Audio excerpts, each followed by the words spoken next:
Have you ever wondered why some people seem to break through to the next level of life while others stay stuck at the same level for years, even for decades? Have you ever felt like you're doing all the right things, working harder, learning more, pushing forward, yet somehow there's still an invisible barrier between where you are and where you know that you're capable of going? I'm Justin Kaiser, co-founder and CEO of Empire Franchising. And after more than 24 years of building businesses, scaling franchise platforms, structuring equity deals, and studying the deeper laws of success and reality creation, I've come to understand something that most people never see.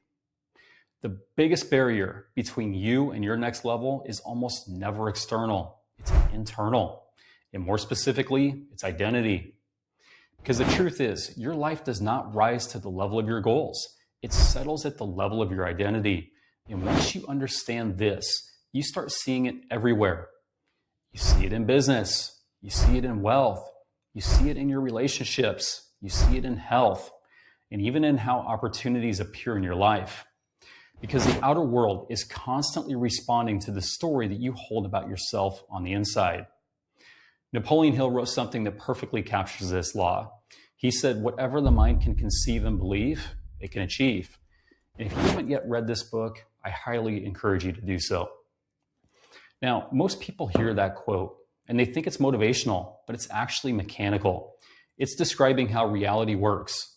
What you consistently believe in your mind and emotionally believe about yourself becomes the blueprint that your subconscious mind uses to organize your actions, your perceptions, and ultimately your results.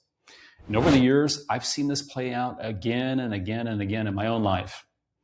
When I started my first business at 18 years old, I had ambition, I had work ethic, I had desire, but my identity had not yet caught up to the level of success that I wanted.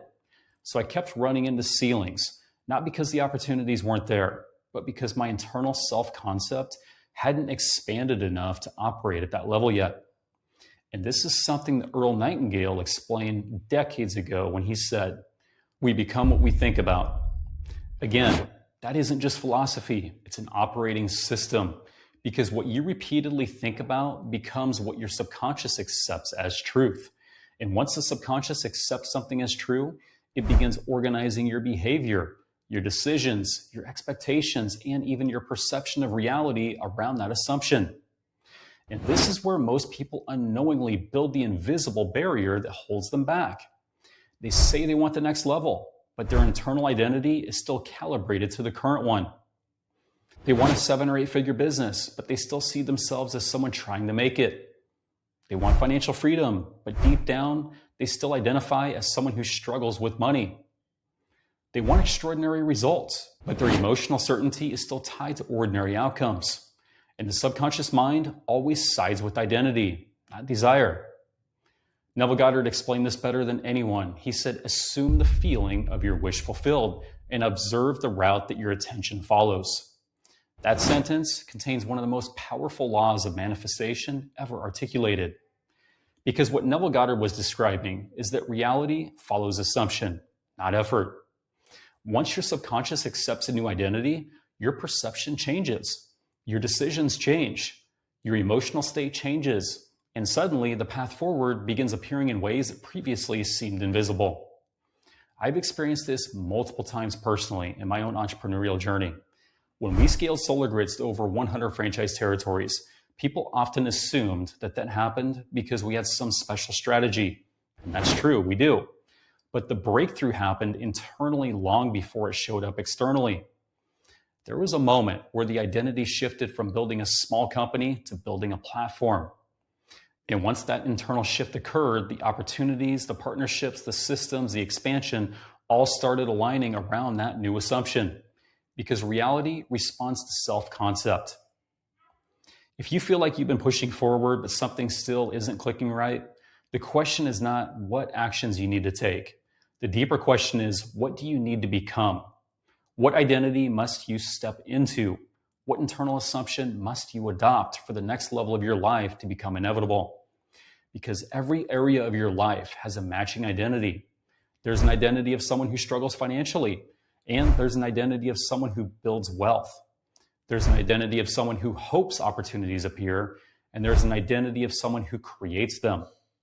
There's an identity of someone reacting to circumstances, and there's an identity of someone directing outcomes.